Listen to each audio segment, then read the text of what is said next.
Frankenstein, or the Modern Prometheus, by Mary Shelley. Volume 3, Chapter 5. We had resolved not to go to London, but to cross the country to Portsmouth, and thence to embark for Havre. I preferred this plan principally because I dreaded to see again those places in which I had enjoyed a few moments of tranquillity with my beloved Clerval. I thought with horror of seeing again those persons whom we had been accustomed to visit together, and who might make inquiries concerning an event, the very remembrance of which made me feel again the pang I endured when I gazed on his lifeless form in the inn at... As for my father, his desires and exertions were bounded to again seeing me restored to health and peace of mind. His tenderness and attentions were unremitting. My grief and gloom was obstinate, but he would not despair. Sometimes he thought that I felt deeply the degradation of being obliged to answer a charge of murder, and he endeavoured to prove to me the futility of pride. "Alas, my father," said I, "how little do you know me! Human beings, their feelings and passions, would indeed be degraded if such a wretch as I felt pride. Justine, poor unhappy Justine, was as innocent as I, and she suffered the same charge. She died for it, and I am the cause of this. I murdered her. William, Justine, and Henry, they all died by my hands." My father had often, during my imprisonment, heard me make the same assertion. When I thus accused myself, he sometimes seemed to desire an explanation, and at others he appeared to consider it as the offspring of delirium, and that, during my illness, some idea of this kind had presented itself to my imagination, the remembrance of which I preserved in my convalescence. I avoided explanation, and maintained a continual silence concerning the wretch I had created. I had a feeling that I should be supposed mad, and this for ever chained my tongue, when I would have given the whole world to have confided the fatal secret. Upon this occasion my father said, with an expression of unbounded wonder, "What do you mean, Victor? Are you mad? My dear son, I entreat you never to make such an assertion again." "I am not mad!" I cried energetically. "The sun and the heavens, who have viewed my operations, can bear witness of my truth. I am the assassin of those most innocent victims. They died by my machinations. 1,000 times would I have shed my own blood, drop by drop, to have saved their lives. But I could not, my father. Indeed, I could not sacrifice the whole human race." The conclusion of this speech convinced my father that my ideas were deranged, and he instantly changed the subject of our conversation, and endeavoured to alter the course of thoughts. He wished as much as possible to obliterate the memory of the scenes that had taken place in Ireland, and never alluded to them, or suffered me to speak of my misfortunes. As time passed away, I became more calm. Misery had her dwelling in my heart, but I no longer talked in the same incoherent manner of my own crimes. Sufficient for me was the consciousness of them. By the utmost self-violence, I curbed the imperious voice of wretchedness, which sometimes desired to declare itself to the whole world, and my manners were calmer and more composed than they had ever been since my journey to the Sea of Ice. We arrived at Havre on the 8th of May, and instantly proceeded to Paris, where my father had some business which detained us a few weeks. In this city I received the following letter from Elizabeth. To Victor Frankenstein, my dearest friend, it gave me the greatest pleasure to receive a letter from my uncle dated at Paris. You are no longer at a formidable distance, and I may hope to see you in less than a fortnight. My poor cousin, how much you must have suffered! I expect to see you looking even more ill than when you quitted Geneva. This winter has been passed most miserably, tortured as I have been by anxious suspense, yet I hope to see peace in your countenance, and to find that your heart is not totally void of comfort and tranquillity. Yet I fear that the same feelings now exist that made you so miserable a year ago, even perhaps augmented by time. I would not disturb you at this period, when so many misfortunes weigh upon you, but a conversation that I had with my uncle previous to his departure renders some explanation necessary before we meet. Explanation, you may possibly say. What can Elizabeth have to explain?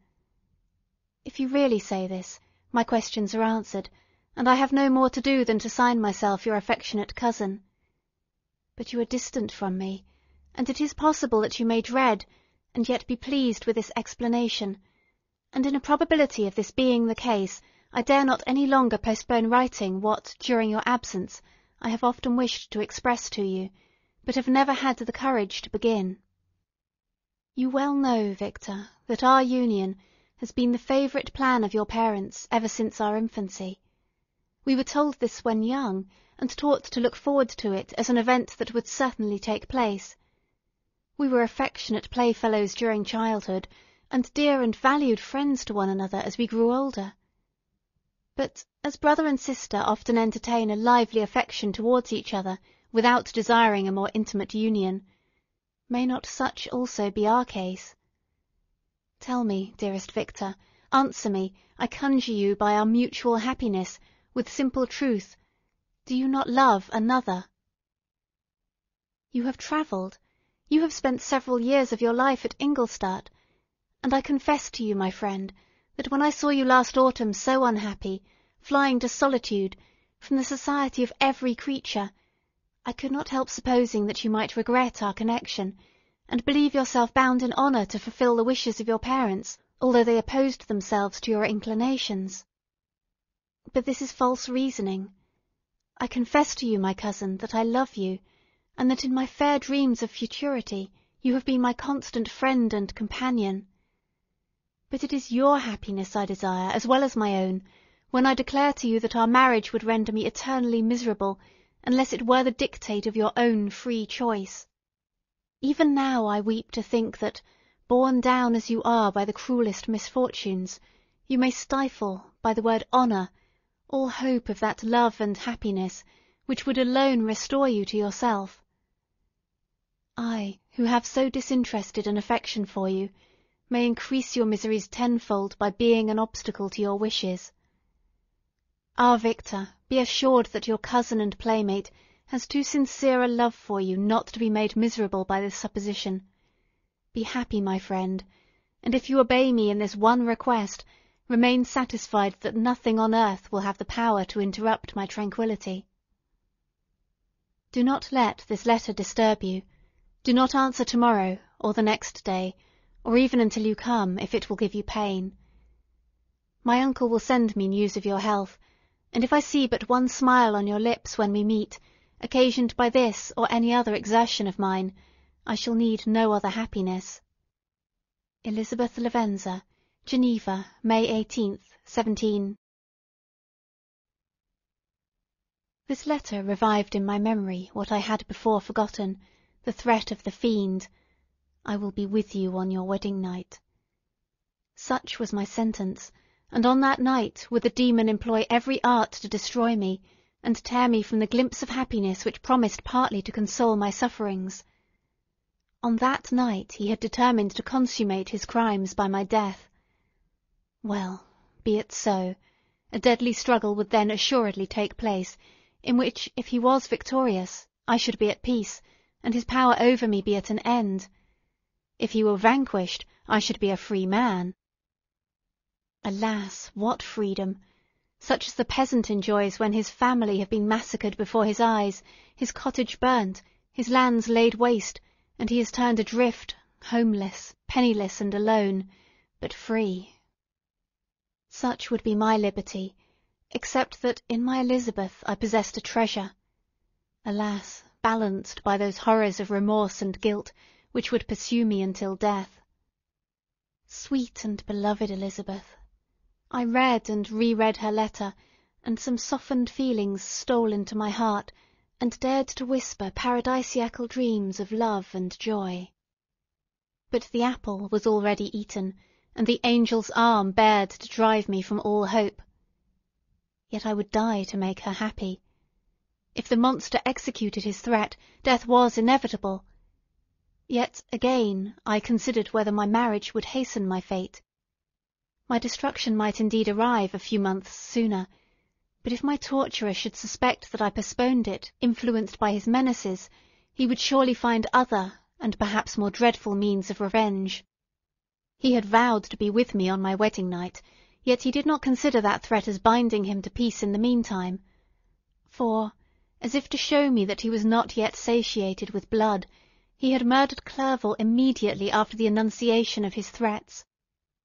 I resolved, therefore, that if my immediate union with my cousin would conduce either to hers or my father's happiness, my adversary's designs against my life should not retard it a single hour.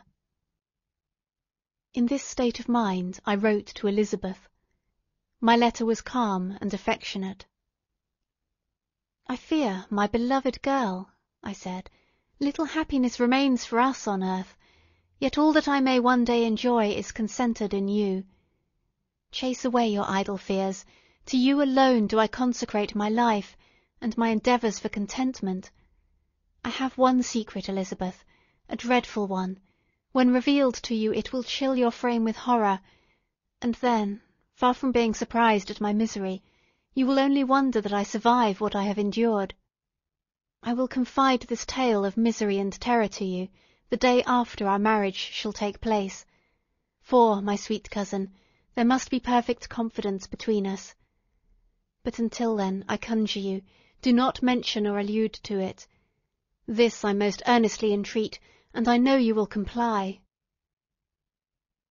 In about a week after the arrival of Elizabeth's letter, we returned to Geneva. My cousin welcomed me with warm affection, yet tears were in her eyes as she beheld my emaciated frame and feverish cheeks. I saw a change in her also. She was thinner, and had lost much of that heavenly vivacity that had before charmed me, but her gentleness and soft looks of compassion made her a more fit companion for one blasted and miserable as I was. The tranquillity which I now enjoyed did not endure. Memory brought madness with it, and when I thought of what had passed, a real insanity possessed me. Sometimes I was furious and burnt with rage, sometimes low and despondent. I neither spoke or looked, but sat motionless, bewildered by the multitude of miseries that overcame me. Elizabeth alone had the power to draw me from these fits.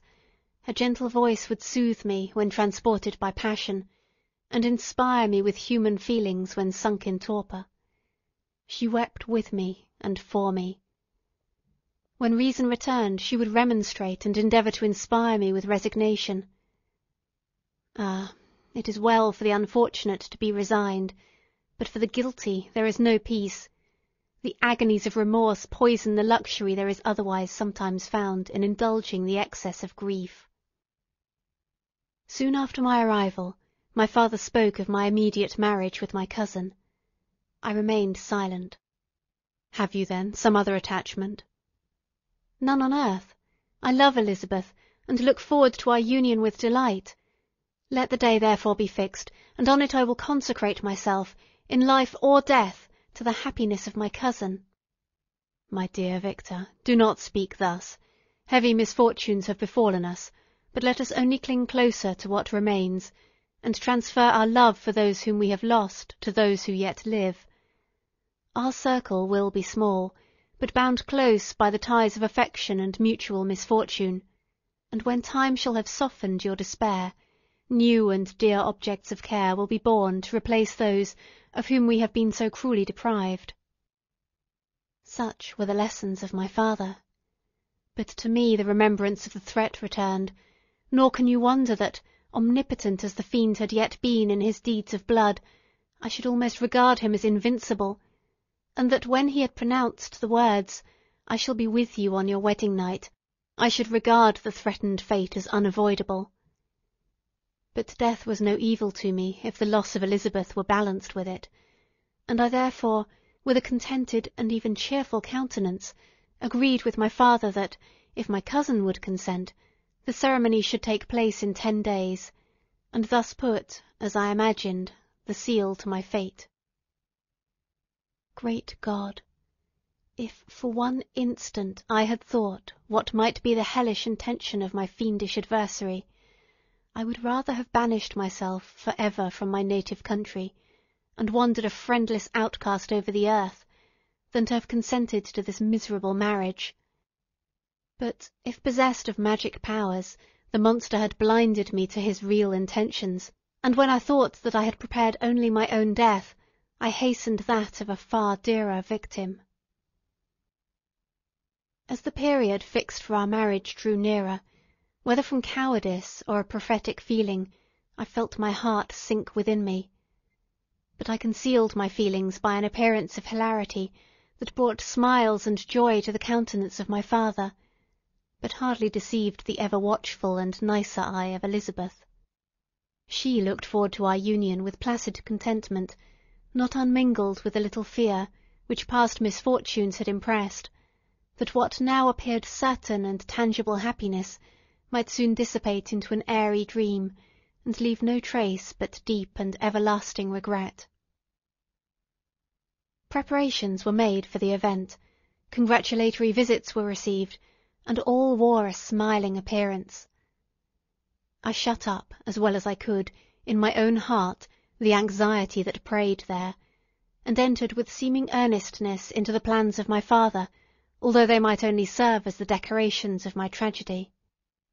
A house was purchased for us near Cologne, by which we should enjoy the pleasures of the country, and yet be so near Geneva as to see my father every day, who would still reside within the walls, for the benefit of Ernest, that he might follow his studies at the schools. In the meantime I took every precaution to defend my person, in case the fiend should openly attack me. I carried pistols and a dagger constantly about me, and was ever on the watch to prevent artifice, and by these means gained a greater degree of tranquillity.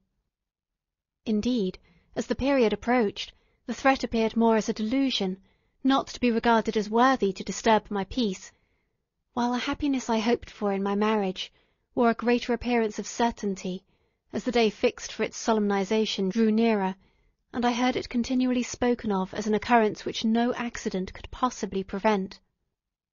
Elizabeth seemed happy. My tranquil demeanour contributed greatly to calm her mind. But on the day that was to fulfil my wishes and my destiny, she was melancholy, and a presentiment of evil pervaded her, and perhaps also she thought of the dreadful secret which I had promised to reveal to her on the following day. My father was in the meantime overjoyed, and in the bustle of preparation only observed in the melancholy of his niece the diffidence of a bride. After the ceremony was performed, a large party assembled at my father's, but it was agreed that Elizabeth and I should pass the afternoon and night at Evian, and return to Cologne the next morning. As the day was fair and the wind favourable, we resolved to go by water. Those were the last moments of my life during which I enjoyed the feeling of happiness. We passed rapidly along. The sun was hot, but we were sheltered from its rays by a kind of canopy, while we enjoyed the beauty of the scene, sometimes on one side of the lake, where we saw Mount Saleve, the pleasant banks of Montalegre, and at a distance, surmounting all, the beautiful Mont Blanc, and the assemblage of snowy mountains that in vain endeavour to emulate her. Sometimes, coasting the opposite banks, we saw the mighty Jura opposing its dark side to the ambition that would quit its native country, and an almost insurmountable barrier to the invader who should wish to enslave it. I took the hand of Elizabeth. "You are sorrowful, my love. Ah, if you knew what I have suffered, and what I may yet endure, you would endeavour to let me taste the quiet and freedom from despair that this one day at least permits me to enjoy." "Be happy, my dear Victor," replied Elizabeth. "There is, I hope, nothing to distress you, and be assured that if a lively joy is not painted in my face, my heart is contented.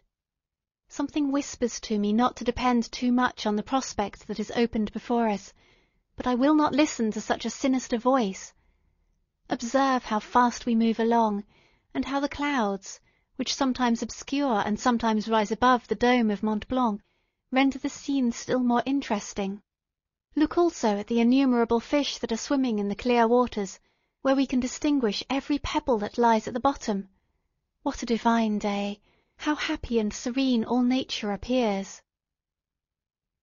Thus Elizabeth endeavoured to divert her thoughts and mine from all reflection upon melancholy subjects.